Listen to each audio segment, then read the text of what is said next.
en la oscuridad, en el naufragio y sin destino. Andas buscando una palabra de iluminación.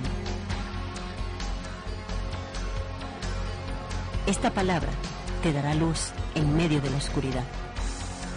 El Ministerio de la Enseñanza y la Evangelización, Jesús, Soberano Señor, presentan su programa Palabra de Iluminación con el maestro José Briceño. Ok, aplaudimos para recibir la palabra del Señor. La palabra del Señor siempre se recibe con gozo, con alegría, con mucho deseo. Estamos tratando de la persona del Espíritu, ¿verdad que es una materia que ya ha hecho huellas y ha marcado un precedente en YouTube? Ya la gente está metiéndose y algunas preguntas están haciendo, más que todo internacionalmente, me han escrito por el Facebook y me han hecho preguntas porque verdad que el tema de la neumatología es muy poco que lo que se toca en nuestras congregaciones, muy poco lo que se toca. Hoy vamos a tratar un tópico acerca de lo que se denomina el Espíritu Santo como la tercera persona de la deidad. ¿Por qué es la tercera persona de la deidad? ¿Por qué? El Espíritu Santo se denomina la tercera persona de la deidad. Esto es un término, esto es algo que no tiene nada, absolutamente nada tiene que ver con escala de valores o con escala de autoridad, con escala de mandos, no tiene nada absolutamente que ver. El Espíritu Santo se le da el lugar de tercera persona desde el punto de vista teológico, oído, desde el punto de vista teológico. ¿Cómo dije? Desde el punto de vista teológico. No es algo que ni siquiera es divino, es inspirado, ni revelado, ni aparece en las Escrituras como lo tal. Teológicamente hablando, es la teología como ciencia la que ha tomado esa determinación de llamar o de darle o de adjudicarlo o referirse al Espíritu Santo como la tercera persona. ¿Por qué? El Espíritu Santo se le da el lugar de tercera persona desde el punto de vista teológico por aparecer en la mayoría de los escritos en el tercer lugar cuando se hace referencia al conjunto de la deidad. Pero dicha posición no tiene nada que ver con rangos o autoridad. Los tres son Dios.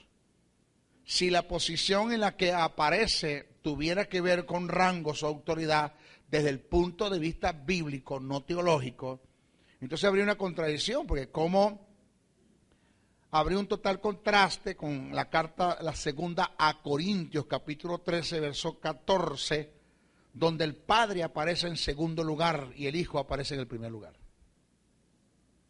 Si usted analiza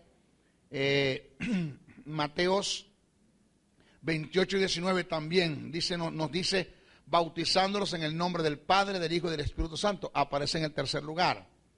Tercera de Juan, capítulo 5, verso 7, dice, porque tres son los que dan testimonios en el cielo, el Padre, el Verbo y el Espíritu Santo. Pero segunda carta a Corintios, capítulo 13, verso 14, dice, la gracia del Señor Jesucristo. Aparece en primer lugar. ¿Quién? Jesucristo. Dice, el amor de Dios aparece en segundo lugar. Y la comunión del Espíritu Santo sea con todos vosotros, aparece en tercer lugar. Si el nombrarse el conjunto de la deidad, dándole lugares en el primero y segundo y tercer lugar a cada uno de ellos, tiene que ver con autoridad, entonces aquí hay un contraste. Por eso es que le digo, desde el punto de vista teológico es así, pero no desde el punto de vista en cuanto a revelación, en cuanto a inspiración o en cuanto a iluminación. No tiene nada absolutamente que ver. El Espíritu Santo también es Dios, y eso lo vamos a ver más adelantito. Eso se lo estoy enseñando, señores, porque hay escuelas. Usted todavía no ha rodado. Hay escuelas que te enseñan y te mantienen que el Espíritu Santo, basado en estos pasajes que acabamos de nombrar, que el Espíritu Santo no tiene tanta autoridad como el Padre y como el Hijo, inclusive que el Espíritu Santo está subordinado a ellos. No hay tal cosa como decir que el Espíritu Santo tiene la misma autoridad que el Padre. Cuidado con eso. Ahora, vaya prestándome atención, porque voy a decir cositas que van a ir derrumbando un conocimiento que está en la iglesia evangélica, que está en el seno de la iglesia, que está en algunos creyentes, en su mayoría, en el 98% de los creyentes que están en nuestras congregaciones, un conocimiento oído que es catolicismo romano. Eso hay que erradicarlo, extirparlo, botarlo. Eso se llama catolicismo romano dentro de la iglesia evangélica. Y esto no va a ser fácil decirlo.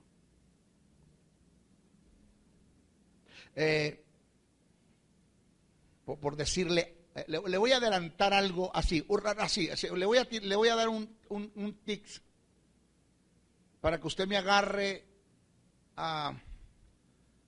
y usted vea hasta dónde la iglesia está sumergida en la mentira y en el engaño. Lo dije anoche en la escuela. Esto escandalizó a muchos. A un pastor que estaba sentado presente y un apóstol que estaba sentado presente se le pusieron unas orejas rojas. Se miraron unos con otros así.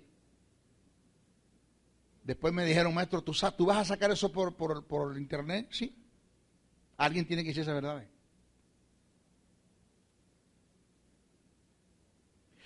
Vamos a hablar ahora de la presencia manifestada de Dios en el Espíritu, de la importancia que hay eso.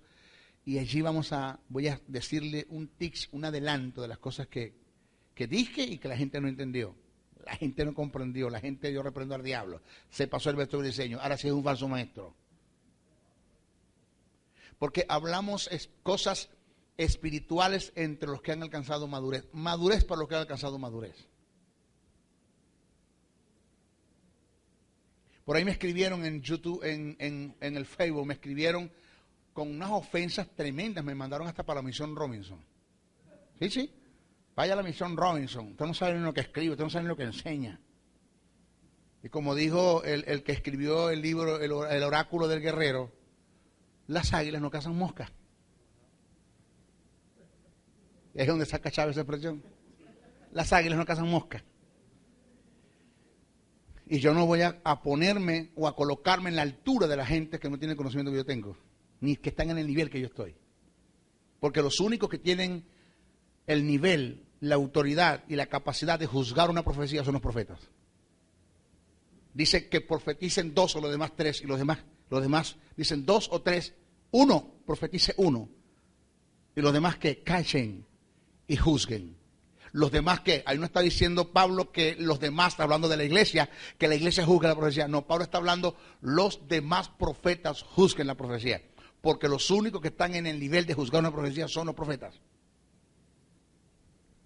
Y de la única forma que usted se pueda poner a la par y a discutir con un maestro, que usted tenga un conocimiento y tenga la altura, y tenga el tiempo y la dedicación, la abstinencia, el compromiso, la seriedad, la responsabilidad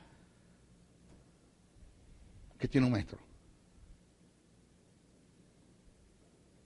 ¿Aló? Por eso es que águila no caza mosca. Y quieto. Mire, la divinidad del Espíritu Santo y su personalidad. Escuche esto. Hay quienes han afirmado casi a nivel mundial que el Espíritu Santo es simplemente la fuerza activa de Dios, negando su divinidad y su personalidad. En una de mis escuelas se inscribieron 2 testigos de Jehová. En una. Tuve una serie, no seria, pero una serie de discusiones con algunos pastores que me dijeron, maestro, pero ¿cómo tú vas a aceptar que en tu escuela se inscriban testigos de Jehová? Mira, le digo, si el diablo se viene a inscribir, yo lo acepto. Porque esto no es una escuela, esto es una escuela interdenominacional. Yo no soy sectarista. Dios no me llamó a enseñar a los evangélicos. Me llamó a enseñar a todos aquellos que quieran aprender. Así que aquí viene quien se quiera escribir, que se inscriba. Y de esos 2, uno se convirtió al Señor. El otro se fue volado antes que me lo ganara para Cristo. Dejó el peligro. Me dijo, es que cuando presentaste al Espíritu Santo como Dios y me presentaste la divinidad del Espíritu, no tuve otra cosa que hacer sino aceptar esa verdad. Por eso digo, a nivel mundial, cómo esta organización ya denominada los Testigos de Jehová niegan la divinidad del Espíritu, niegan la personalidad del Espíritu, niegan que el Espíritu Santo sea Dios. Lo duro del caso es, oído, lo duro del caso es que no tenemos quien defienda estas verdades. Porque cuando un testigo de Jehová le cae a un evangélico, perdone usted la forma de testigo de Jehová evangélico, y le empieza a hacer preguntas del reino, ¿qué saben los evangélicos del reino? Nada. ¿Aló? Nada.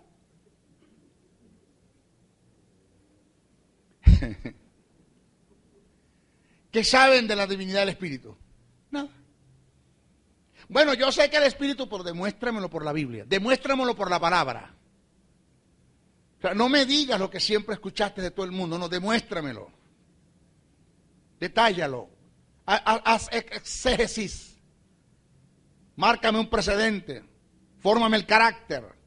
Dime verdades que instruyan, que no solamente informen, sino que formen, instruyan, y que esa instrucción que viene producto de la formación que me dio, de la información que me dio la formación, no se me olvida nunca.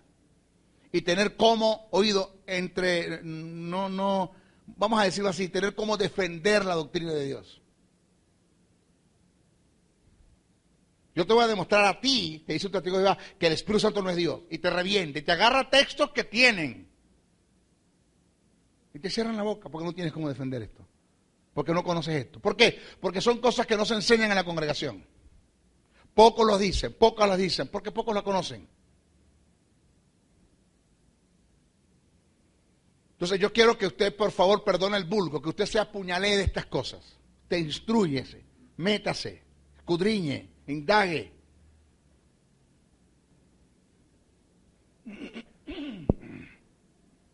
Oído.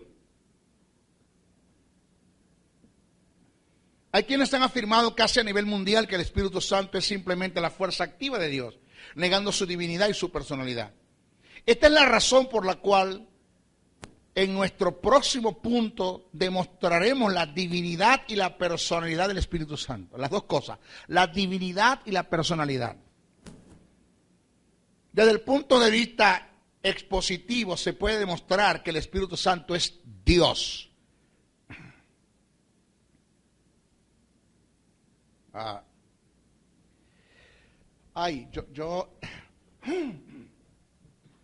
¿Será que habrá madurez acá?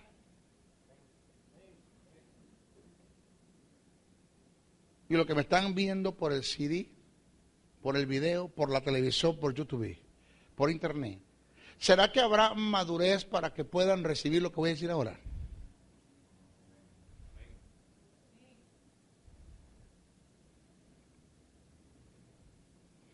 No, vamos a dejarlo quieto. ¿Qué quieto? Marcelo, ¿qué tú dices? ¿Avanzamos? Ok. El Espíritu Santo es Dios. Amén. Pero además de ser Dios, es un Dios.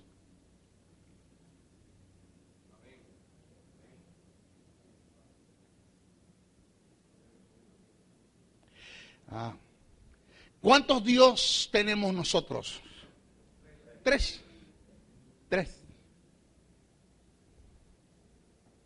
Hay un tópico que le voy a hablar de la unidad del conjunto de la deidad. Y ahí le voy a demostrar a usted que una cosa es hablar del Padre, una cosa es hablar del Hijo y otra cosa es hablar del Espíritu Santo. Son tres personas totalmente diferentes. Que si Jesús hubiese pecado, en la tentación se hubiese perdido. Pero el pecado que Jesús hubiese cometido no hubiese afectado ni al Padre ni al Espíritu Santo.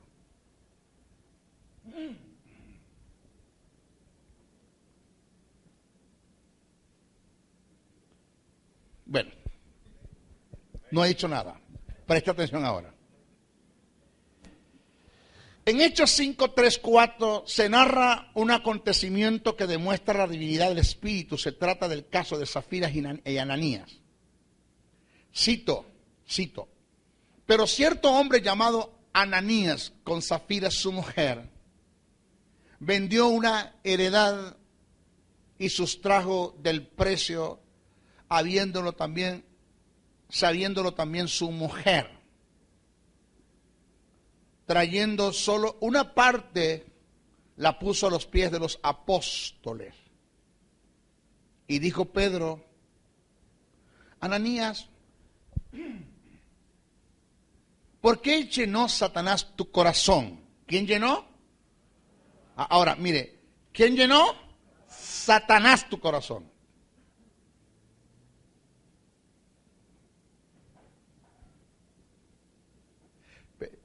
Yo quiero que tú entiendas algo. ¿La heredad de quién era? Le dice Pedro a Ananías y a Zafira. ¿La heredad de quién era? ¿La propiedad de quién era? Tuya. ¿Te dijimos alguno de nosotros los apóstoles que la vendieran? No.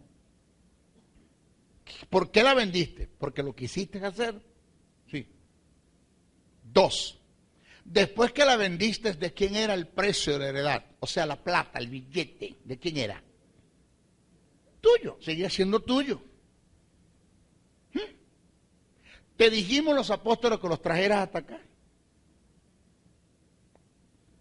Ananías, ¿te dijimos los apóstoles que los trajeras? ¿Te dijimos a alguno de nosotros, pacte con Jehová?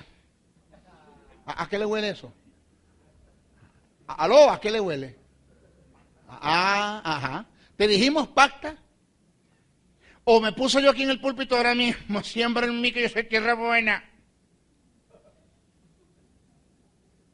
Usted no se da cuenta que eso de pacto y de tierra buena, eso está en contra de los principios bíblicos.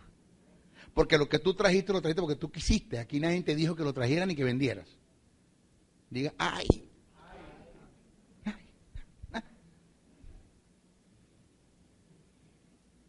Y le digo una cosa, cuando alguien le diga a usted, siembra en mí que soy tierra buena, mándelo a bañar. Dígale, hermano, búsquese la mascota de Tarzán y la echa en un poco de aceite caliente en una paila. ¿Qué usted me quiere decir? Vaya fría mono, hermano. ¿Por qué?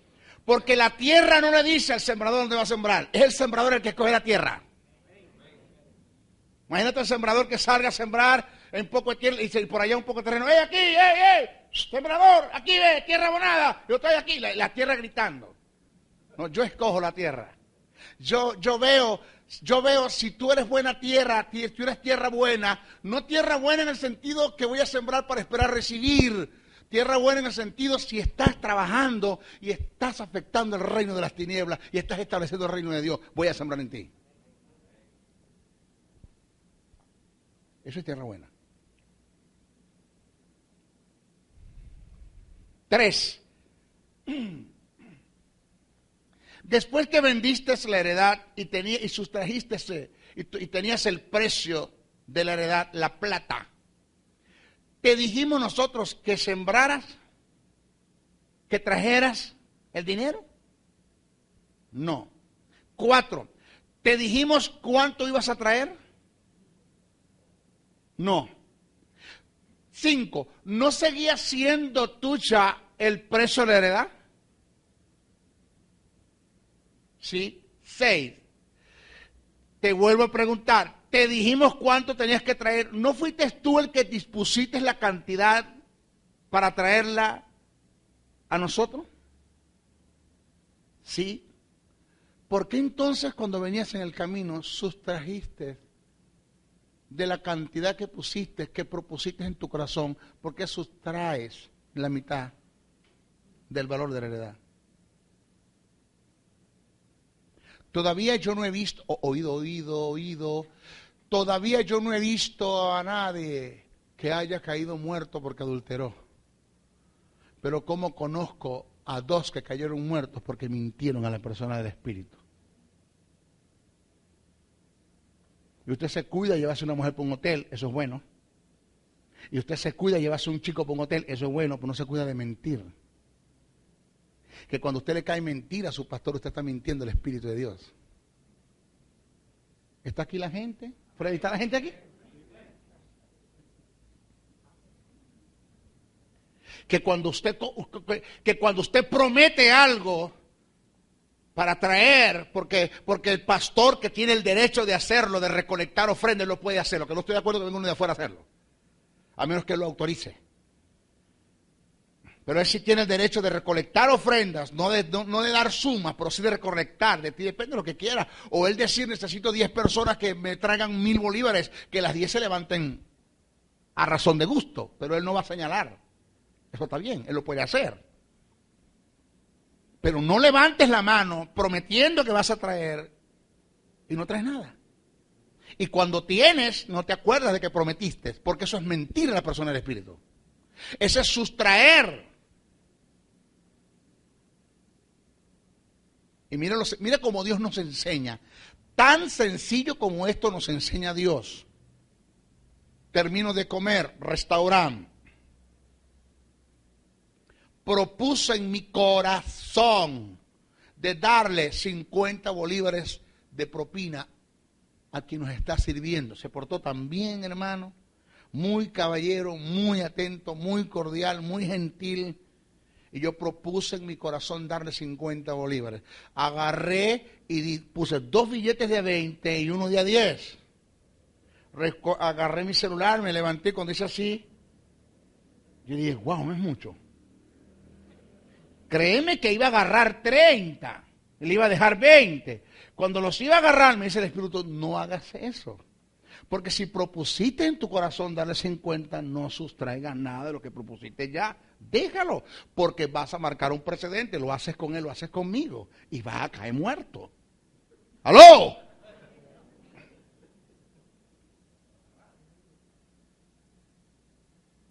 No, yo no sé si usted me está agarrando. Entonces es mejor no prometer que prometer y no cumplir. No prometa, no levante manos. No diga lo voy a hacer y no lo hace. No diga voy a dar y no da. Porque ese es caer en el terreno de Zafira y Ananías. No lo haga. Entonces ese pecado nadie lo corrige. En contra de eso nadie enseña. Y es posible que hayan gente, posible no es que lo hay, que lo hayan hecho en la congregación y no han caído muertos por misericordia. Porque Zafira y Ananías cayeron muertos porque Dios quiso marcar un precedente en una iglesia naciente. Como va a marcar un precedente antes de venir su hijo a la tierra, en una iglesia que ya está por irse. Y no lo ha hecho por misericordia. Pero las misericordias no han dejado que una mentira que tú hables en contra de un hombre de Dios que tiene el Espíritu de Dios, que habla por el Espíritu de Dios, de que prometiste algo a un hombre de Dios que tiene el Espíritu de Dios, prometiste algo al Espíritu, no cumpliste. Las misericordias son las que han hecho que no caigas muerto, pero cómo se ha detenido tu vida espiritual, cómo se ha cercenado tu crecimiento, cómo se ha cercenado el avance, cómo Dios al hacerte un chequeo se da cuenta que no te puede promover porque no estás apto para la promoción. Entonces estás como en una mecedora, te mueves pero no avanzas, te mueves pero no avanzas. Tú ves que jugando los palotes avanza, todo el mundo avanza, Pedro crece, Andrés crece, el Briseño crece, todo el mundo crece, yo no crezco. ¿Por qué? Porque mira el corazón que tienes. Diga ay si no puede decir amén. Entonces, señores, se acabó el pan de piquito. Dios no tiene panadería, Dios tiene reino. Usted me oye bien. Reino. Esto es reino. Dios no puede ser burlado. Tú no le puedes caer a Jehová adelante. No hay atajos. No hay atajos como caerle adelante a Jehová. Wow, le caí adelante a Jehová. Su nombre es gloria. No hay atajos. No, a Jehová nadie le puede caer adelante. Él sabe todas las cosas.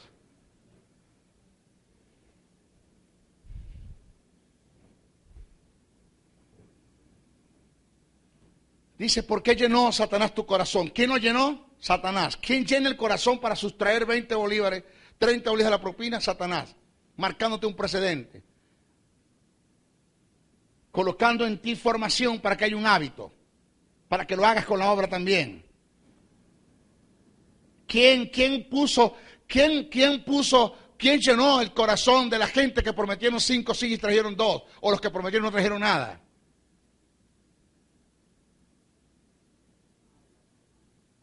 No sé. La Biblia dice que sí, que lo llenó Satanás. ¿Por qué llenó Satanás tu corazón? Para que mintieses al Espíritu Santo y sustrajese del precio de la heredad, reteniéndola. ¿No se te quedaba a ti? Reteniéndola, ¿no se te quedaba a ti? Vendida, ¿no estaba en tu poder? ¿No seguía siendo eso tuyo? ¿Por qué pusiste esto en tu corazón? No has mentido a los hombres, sino ¿a quién? ¿A quién? Pero antes dice el Espíritu Santo.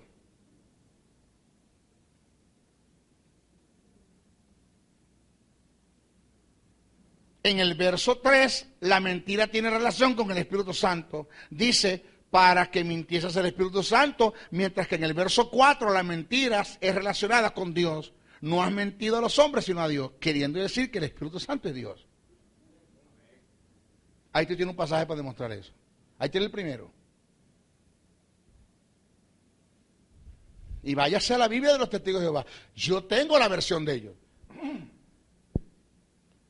Yo soy un estudioso de las Escrituras. Yo debo tener todas las versiones del mundo. Hasta la versión del diablo la tengo yo. Todas las tengo yo.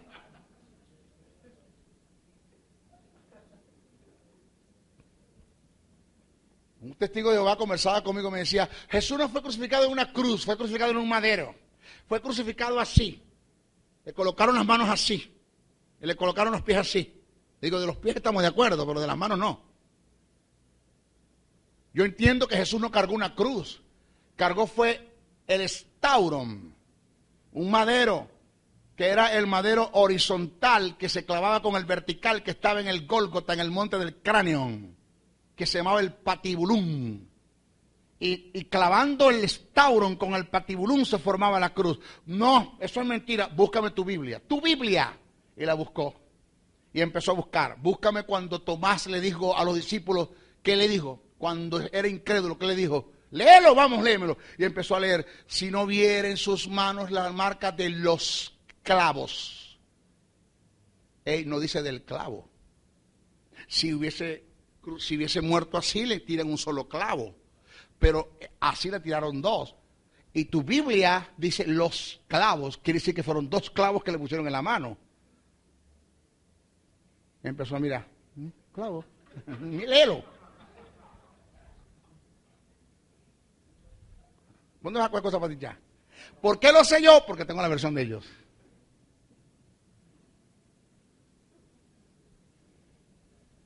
Porque yo no tengo una mente religiosa. Yo tengo la nácar calunga, yo tengo la latinoamericana, yo tengo todas las Biblias, todas las versiones las tengo. Hasta la de los mormones la tengo. Todas. No, reprendo al diablo. Yo tengo la Casiodoro de Reina y Cipriano de Valera. La peor del mundo es esa. Esa es la que más errores ortográficos, la que más errores tiene de traducción, donde hay verbos escritos como Jesús nunca los conjugó. Cosas que Pablo nunca dijo. Esa es la peor que podemos tener. La que más horrores tiene y errores tiene. Porque no hay Biblia evangélica. Mi Biblia es evangélica, sí. No hay Biblia evangélica, no hay una Biblia que hable en lengua y te interprete. No hay Biblia evangélica, no existe esa Biblia. Casiodoro de Reina y Cipriano de Valera eran 2 monjes católicos.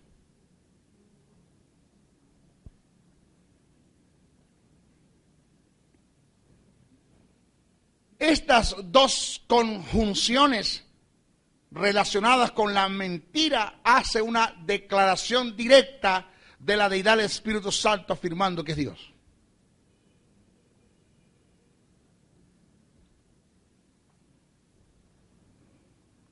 El Espíritu Santo está asociado con Dios Padre, Dios Hijo en el bautismo. Si no fuera Dios, ¿por qué está asociado en el bautismo? Porque tenemos un problema grave. Los testigos de Jehová te niegan la personalidad del Espíritu, te niegan la divinidad del Espíritu y a su vez te niegan la divinidad de Jesús.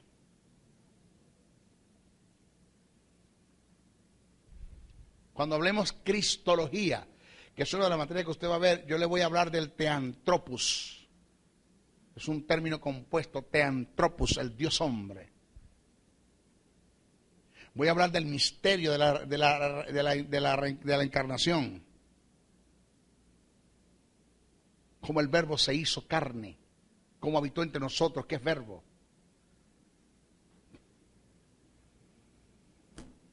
Si nosotros vamos a Mateo 28 y 19, dice, bautizándonos en el nombre del Padre y del Hijo y del Espíritu Santo.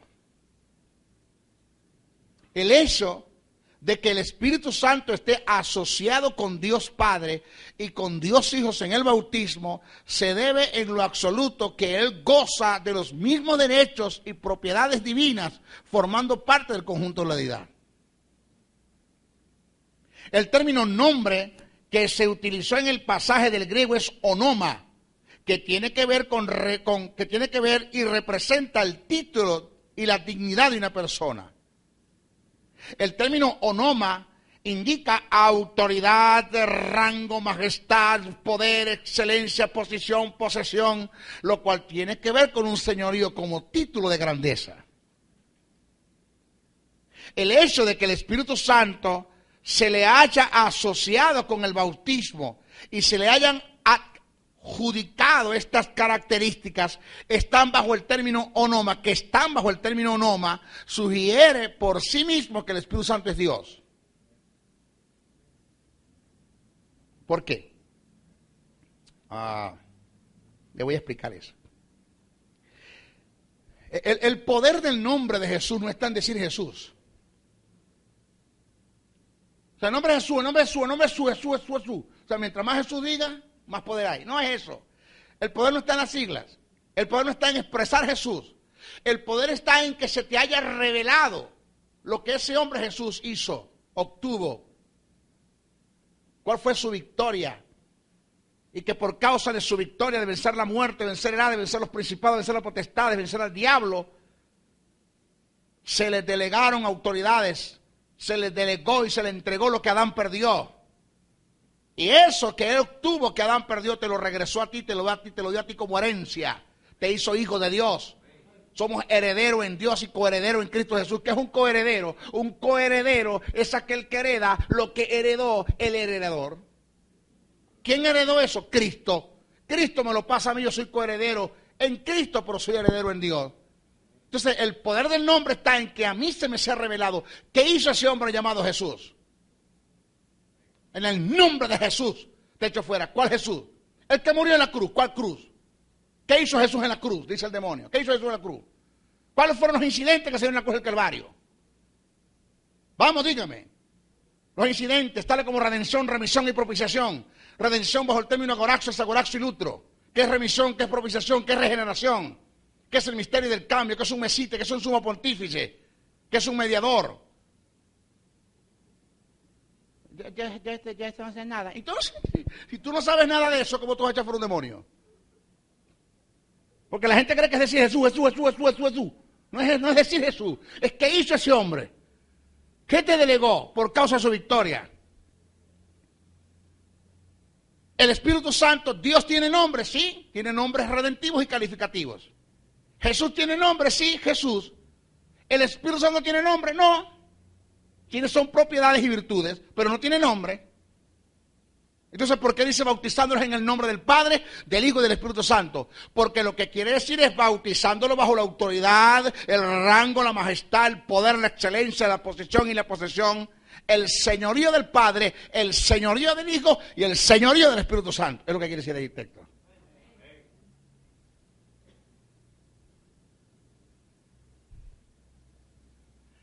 Además de lo expuesto anteriormente, en el pasaje se consigue la preposición en él, que indica una dedicación a la Trinidad, donde los bautizados quedan bajo la cobertura de aquel por la cual fueron bautizados, teniendo el conjunto de la deidad los mismos derechos, autoridad y señorío sobre los bautizados, dando por entendido que los tres son Dios. Aplauda para que le haga eso.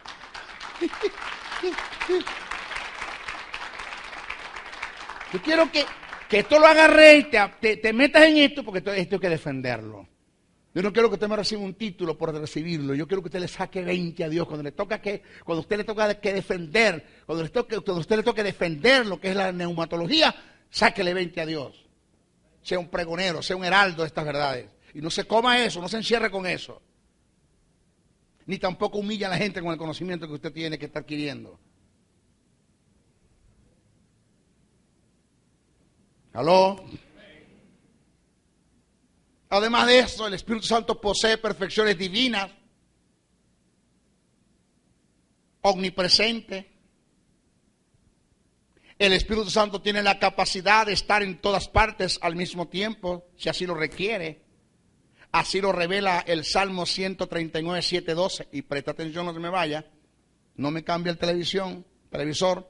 No me toque el control. ¿Qué es esto? Por otra parte, Él ha hecho de la Iglesia Universal de Cristo su morada. O sea, donde esté un creyente redimido por la sangre de Jesús, ahí está Él. Romanos 8, 9. Primera carta a Corintios 3, 9, 3, 16. Tiene la capacidad de mostrarnos la verdad, enseñarnos, corregirnos, instruirnos, guiarnos a todo al mismo tiempo. Es decir, al unísono. Él me está enseñando a mí ahora, el Espíritu Santo, y yo quiero que me enseñe. Entonces el Espíritu Santo empieza a hablar conmigo. Bueno, Briseño, ven acá, vamos a hablar. El caso tiene que ver con esto. De pronto se detiene.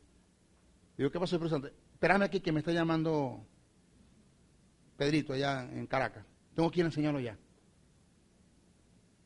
No, Él puede enseñarme a mí y enseñarte a ti al mismo tiempo. Puede morar en todos al mismo tiempo. ¿Dónde me esconderé? Donde no está tu espíritu. Si a lo profundo del mar voy a dar, ahí está tu espíritu. Si al abismo voy a dar, ahí está tu espíritu. Si agarrase, Señor, las alas del alba y volase y me levantase hasta lo más alto del cielo, ahí está tu espíritu. Búscame un lugar donde el Espíritu de Dios no esté o no puede estar al mismo tiempo. Eso no me dice que es una fuerza activa. Eso no me dice que es cualquier cosa.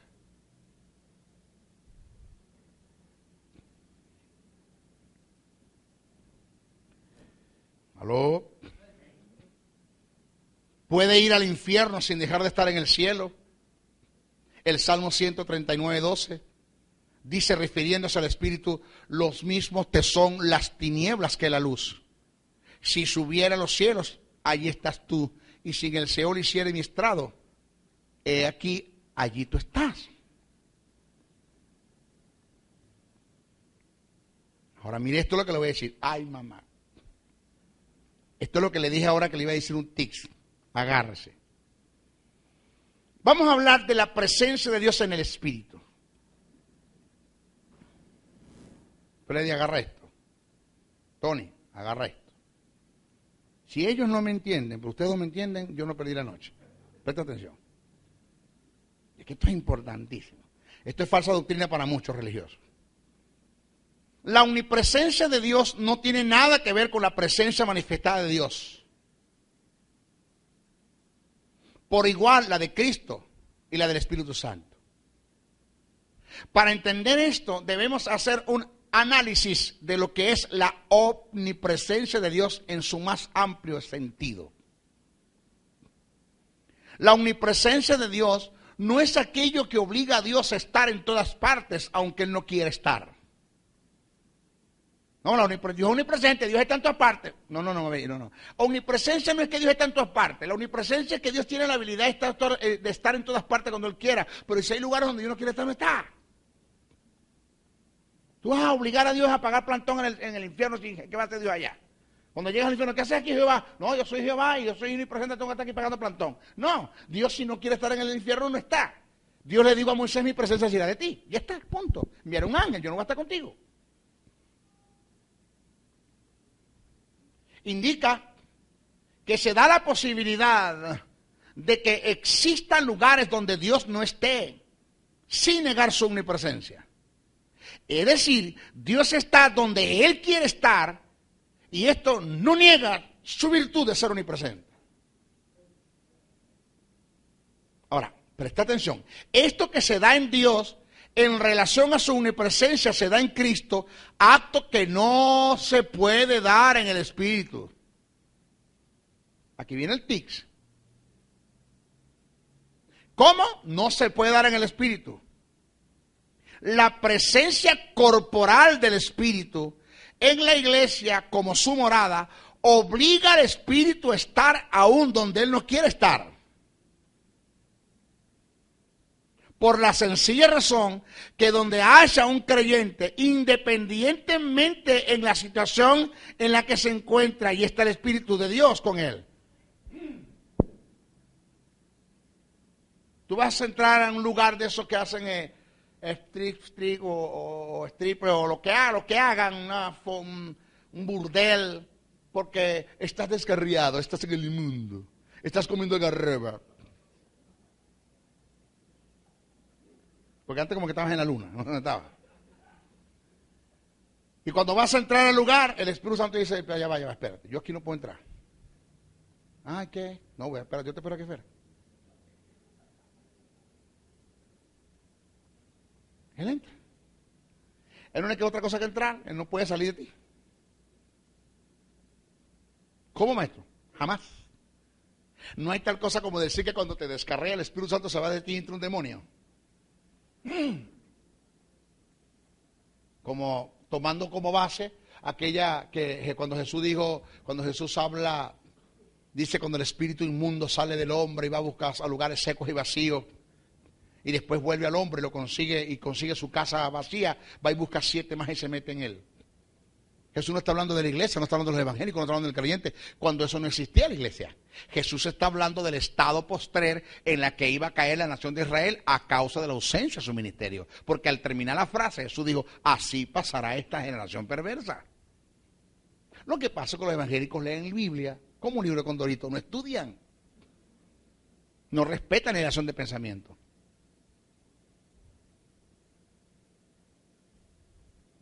Entonces cuando está descarriado, entra un demonio. Pero venía a la iglesia, Señor, perdóname, perdóname, Señor, yo me arrepiento, yo me reconcilio contigo esta noche, perdóname.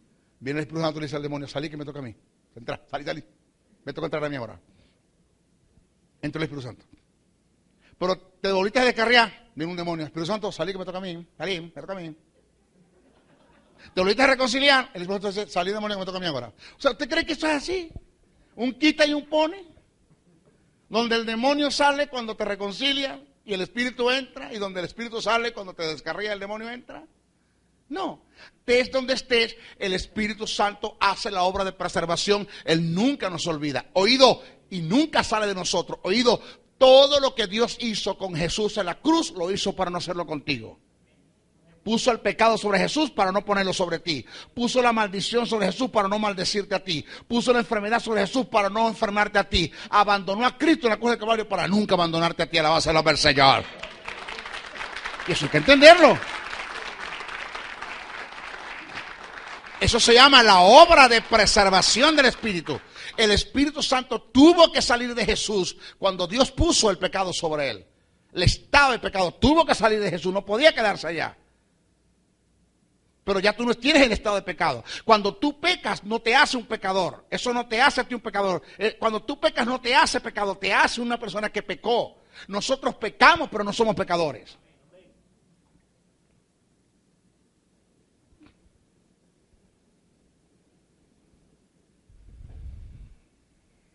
No he dicho nada. Eso no es el tic, es un pedacito. Miren lo que viene.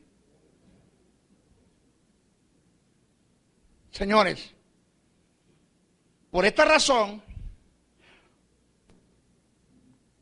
es decir, la presencia corporal del Espíritu de Dios en la iglesia es de mayor auge y de mayor fuerza y de mayor intensidad que la misma omnipresencia de Él.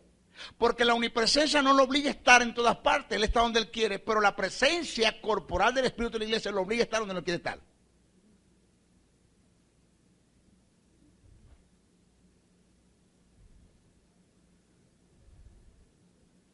Allá, lo que me está viendo por la televisión.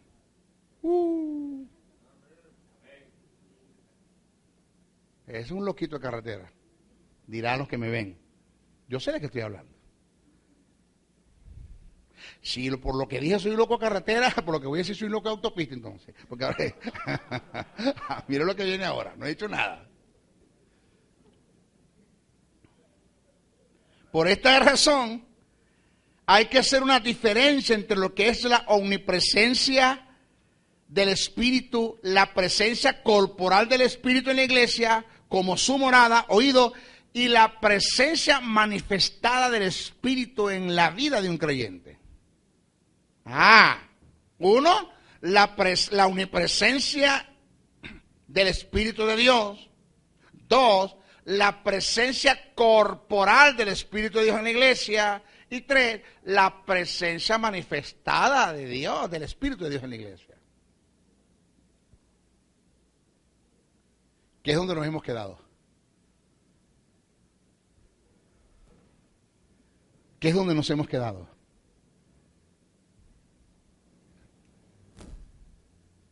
La presencia manifestada de Dios es tan determinante en lo absoluto para todo lo que emprendamos en relación a Dios, que Moisés determinó no hacer nada en relación a Dios si Dios no iba con él. Analicemos el pasaje que registra esta verdad. Éxodo 33, 1-3, salta al verso 12 hasta el 13. Jehová dijo a Moisés: anda, sube de aquí tú y el pueblo que sacaste de la tierra de Egipto a la tierra de la cual juré a Abraham, Isaac y Jacob, diciendo: a tu descendencia la daré. Y yo enviaré delante de ti el ángel, pero yo no subiré en medio de ti, yo no iré contigo. Ahí está, no hay presencia. Porque eres pueblo duro de cerviz, no seas que te consume en el camino. Dijo Moisés a Jehová: mira, tú me dices a mí, saca a este pueblo, y tú no me has declarado a quién enviarás conmigo. Sin embargo, tú dices: yo te he conocido por tu nombre, y has hallado también gracia en mis ojos. Ahora pues, si he hallado gracia en tus ojos, te ruego que me muestres ahora tu camino, para que te conozca y haya gracia en tus ojos. Y mira que esta gente es pueblo tuyo. Estos no son míos, son tuyos. Y él, quien Jehová dijo a Moisés: mi presencia irá contigo y te daré descanso. Y Moisés respondió: si tu presencia no ha de ir conmigo, no sacaré este pueblo de acá. Aquí nadie levante carpas si Jehová no va. Si Jehová va, vamos. Es que te voy a enviar un ángel, no me conformo con el ángel. Si tú no vas, aquí nadie se mueve. Tommy Chini, en una ocasión le dijo a Dios en su oración muy atrevida, pero que trajo resultados positivos. Él le dijo: Señor, poco me importa que tu espíritu esté aquí si no se hace manifiesto acá. Si no se hace manifiesto aquí.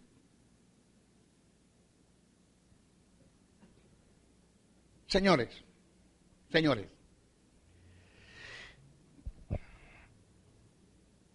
¿qué hacemos nosotros? ¿De qué nos sirve el Espíritu Santo de Dios en nosotros si no puede solucionar los problemas dentro de nosotros? ¿De qué sirve el Espíritu Santo como morada en nosotros si no puede hacer el trabajo, la guía, la dirección, la instrucción? Si no puede, ni siquiera el Espíritu Santo puede mantener un matrimonio dentro de la iglesia. Estadísticamente,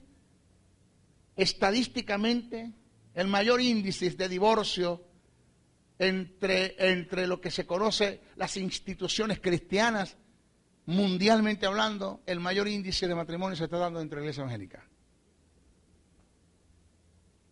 La iglesia que tiene el Espíritu de Dios. Y ese espíritu no puede sostener un matrimonio.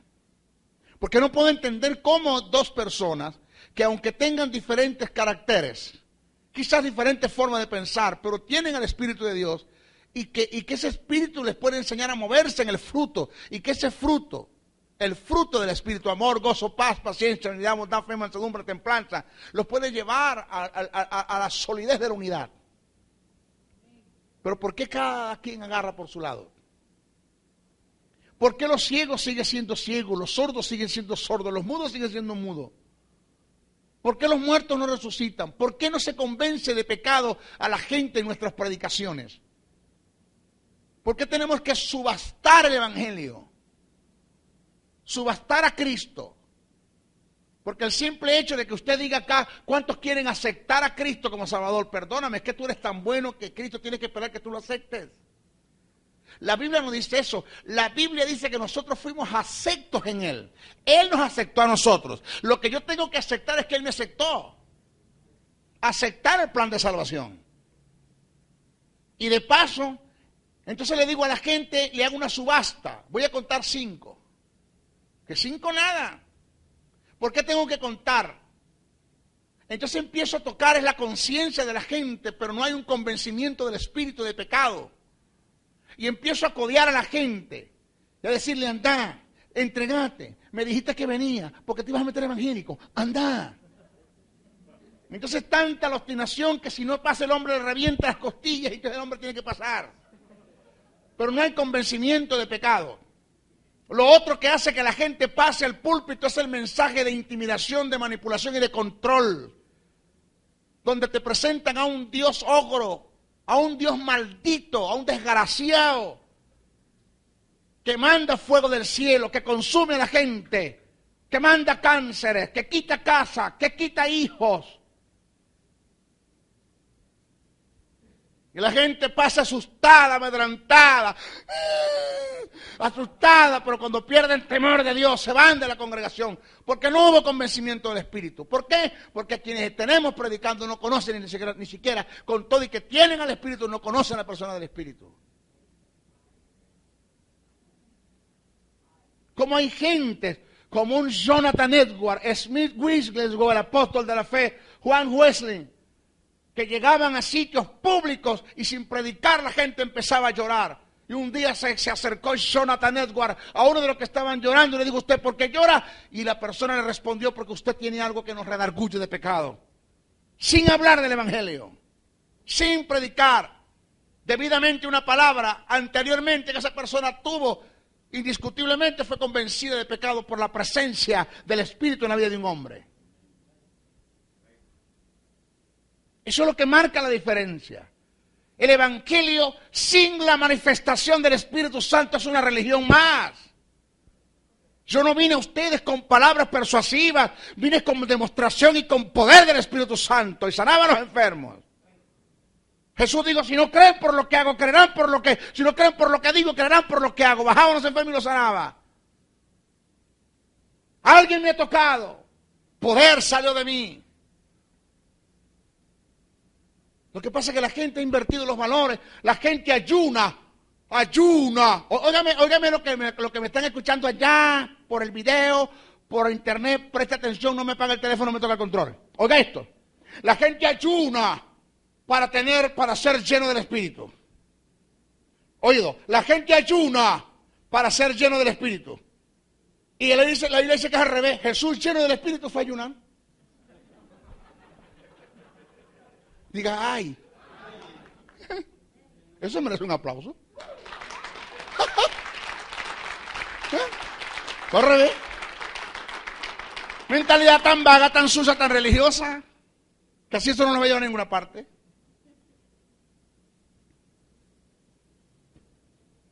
¿De qué necesitamos? De la presencia. Ahora, yo no sé cómo usted... Yo no sé cómo va a caer esto. Presta atención, señores, que yo estoy hablando serio. Yo no sé hasta dónde Dios me va a llevar. Yo no sé cuál es el camino que me espera. Yo no sé. Pero mire esto que le voy a decir, preste atención. La presencia del Espíritu de Dios manifestada en nuestra congregación es tan determinante para lograr, para tener logros, para tener éxito, para llevar a cabo el plan de Dios, el propósito, es tan determinante que a causa de Dios, en relación a Dios y a su presencia manifestada, ni el pecado en la vida de un hombre detiene la manifestación del Espíritu. Ni el pecado.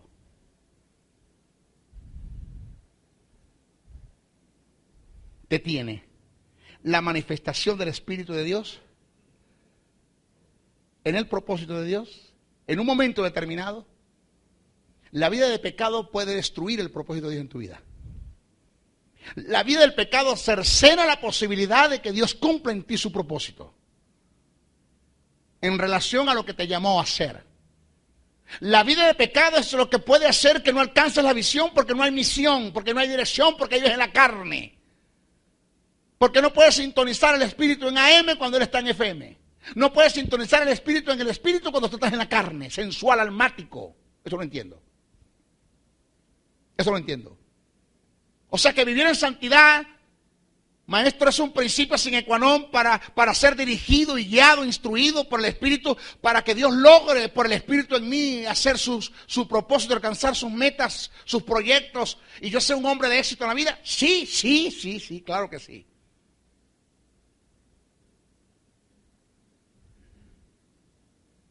Pero en un supuesto negado que yo esté, o Pedro Pérez, no quiero ponerme de ejemplo en eso. Pedro Pérez esté en una vida de promiscuidad. Ya, ahora el hombre es promiscuo, tiene 5 amantes. Nadie sabe que las tiene. Nadie sabe que las tiene. Solo Dios y esas mujeres saben. Y ese hombre está lanzando un mensaje ahora, lo está lanzando. Oiga lo que está predicando. Supuesto, predicación. Jesús dijo en la gran comisión, Jesús dijo, pondrán las manos sobre los enfermos y sanarán. Y yo soy de los que creo que lo que Jesús dijo no se cae a tierra. Yo soy de los que creo que si hay alguien acá en la congregación que esté enfermo y recibe una imposición de manos por la fe en una palabra, porque no es la imposición de manos, la fe que tuviste en la palabra, de lo que Jesús dijo, su sanidad no la detiene nadie. De pronto se levanta Petra, llorando, pasa al frente. El predicador dijo, disculpe, ¿usted qué viene a hacer? Yo creo lo que usted dice. Yo me estoy muriendo de un cáncer que me está matando en el útero. Pero yo creo esa palabra. Póngame la mano. Padre, ella cree. Y yo la declaro sana. Dios mira a Cristo y dice, independientemente de la condición en la que él esté, esa mujer creyó lo que él dijo, dile al Espíritu Santo que la sane. Ay. Ay.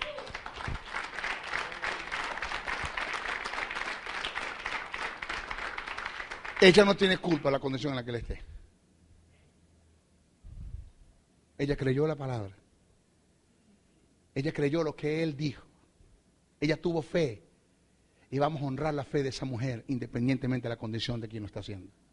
El instrumento que yo voy a usar.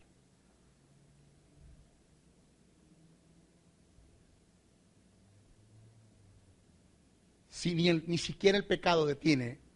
Si ni siquiera el pecado detiene la manifestación del Espíritu, en un momento determinado, estamos hablando de casos fortuitos, si ni siquiera el pecado detiene la manifestación del Espíritu Santo de una persona, ¿cómo será si esa persona se entrega, se consagra y se aparta para Dios? No lo detiene nadie. Porque Sansón tuvo toda una noche con una ramera, toda una noche. Y en la madrugada dice la Biblia que los rodearon los filisteos. Y dice muerte para Sansón. Y Sansón escuchó. ¿Y sabe qué estaba haciendo con la ramera? Usted sabe, no estaba rezando en el rosario. Usted sabe lo que estaba haciendo con la ramera. Dice que en el momento Sansón se despertó, después de haber tenido relaciones promiscuas con una mujer ramera, dice la Biblia que el Espíritu de Jehová vino sobre él. ¿Aló, están acá? ¿Qué quiere decir, maestro? ¿Que no importa pecar? ¿Yo he dicho eso? ¿No he dicho eso? Eso yo no lo he dicho. Si usted va a agarrar el mensaje para libertinaje, ese es su problema. Porque ¿sabe qué? Dios no puede ser burlado. Y esa vida de pecado que tú estás llevando, que estás entrando en un terreno de libertinaje, ya hasta el punto que premeditas el pecado. Haces planes para pecar. La misma palabra que estás predicando se va a convertir en un cuchillo que va a venir en contra de ti y te va a apuñalar con la verdad. Y cuando seas confrontado con la verdad, vas a ser juzgado por esa verdad.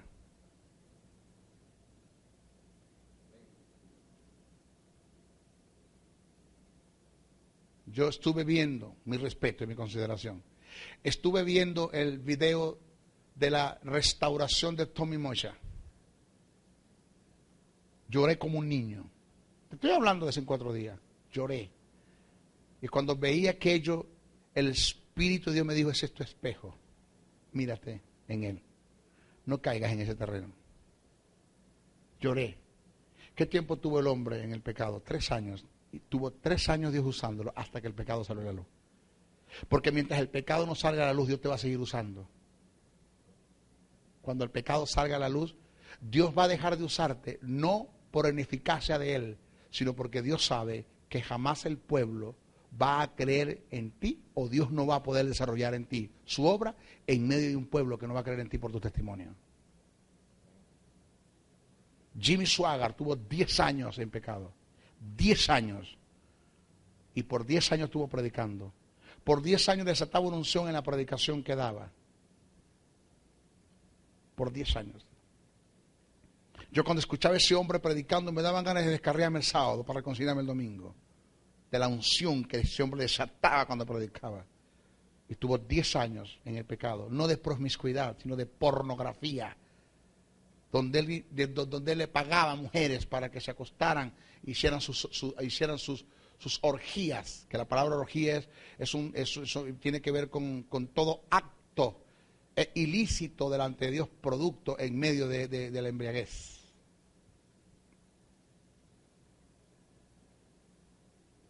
Tuvo 10 años en eso. Hasta que se descubrió el pecado, se acabó todo. Y así tenemos un gran predicador, William Franklin. Venía en su carro. Él y su esposa y su hijo. Borracho. De paso, lo que produce el accidente es el estado de embriaguez que el hombre traía. Muy alto. Se le mete de frente un carro. La esposa muere al instante. Al instante muere. Su hijo queda herido atrás en el cojín y se logró levantar, papi.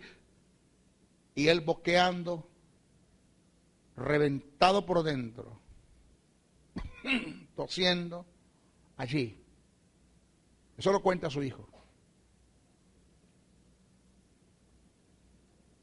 Él decía, hijo, ¿cómo está tu madre? Papi está muerta. Mami se murió, papi. Papi. Hijo. Hijo. ¿Qué, papi? Agárrame la mano. Tómame la mano. Papi, ¿para qué? Tómame la mano. Pónmela sobre el cadáver de tu madre. Agarro la mano. Pónmela. Ahora, hijo. En el nombre de Jesús. Resucita. Despertó la mujer. Él murió. Borracho. Un predicador iba a una isla a predicar, o a una tribu, aldea a predicar, y solamente había un solo hombre que entendía su lenguaje y entendía el lenguaje de la tribu, uno solo. A él utilizaba Dios él para predicar el evangelio. Y un día llegó a predicar y el hombre estaba borracho, con una especie de bebidas que ellos hacían en esa tribu, borracho, sumamente pero borracho. Y el predicador, ¿dónde está el traductor? Está borracho. Y fue y lo buscó y se lo trajo. Y le metió la mano por acá y agarró su mano y se la metió por el cuello y dijo, traduce. La Biblia dice que el Señor Jesucristo. Después dijo, ¿cuánto quieren aceptar al Señor? Y se pasó a la tribu a arrepentirse a Cristo. Pero el traductor era un borracho. ¿Cómo usted llama eso? La unción. ¿Usted se da cuenta lo importante que es la presencia de Dios en el Espíritu? Manifestada en la iglesia. Ahora, ¿por qué no lo hay? Porque no hay conciencia ni de costo, ni de valor, que eso lo vamos a decir en nuestra próxima clase, y como no hay conciencia de costo y de valor, pues no se paga el precio. Tremendo. Tremendo. ¿Sabe cuál es el deseo de Dios? Que cuando tú llegues a tu casa y cualquiera persona que vaya contigo a tu casa pueda ver, sentir, percibir la atmósfera y la presencia del Espíritu de Dios en tu casa. Que la gente cuando quiera ir a tu casa no se quieran ir. Que la gente cuando visite la iglesia que tú pastoreas no quieran dejarse de congregar. Por la presencia del Espíritu manifestada. Tenemos la omnipresencia del Espíritu, tenemos la presencia corporal del Espíritu en la iglesia y tenemos la presencia manifestada de Dios por el Espíritu en un creyente. Esta es la que necesitamos. Las dos son buenas, pero esta la necesitamos con más urgencia. Amén. Bendiciones, bendiciones, bendiciones.